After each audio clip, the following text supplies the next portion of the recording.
Nakabit natin dyan. Yung motor nyo ba, na ganito ba? Hindi siya nagsisignal light. Walang response sa signal light niya. Walang kahit ano. Pero maganda ang battery. Ito lang ang sira niya. Battery relay. So, dito lang yung matagpuan sa likod ng manubela. Yan, dukutin nyo lang siya. Tapos ito, hugutin nyo lang. So, ito po yan. 2 pins. Ganito po itsura niya, no? Yan.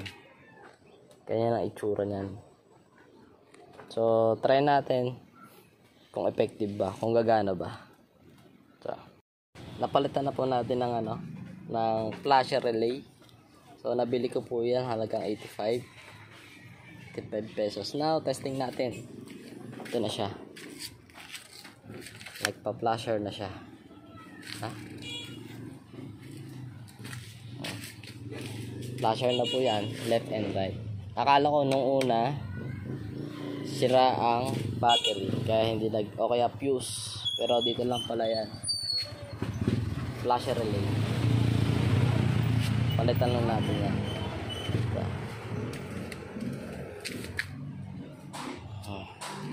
So sana nakabigay ako ng DIY sa inyo. Lamang po. Salamat.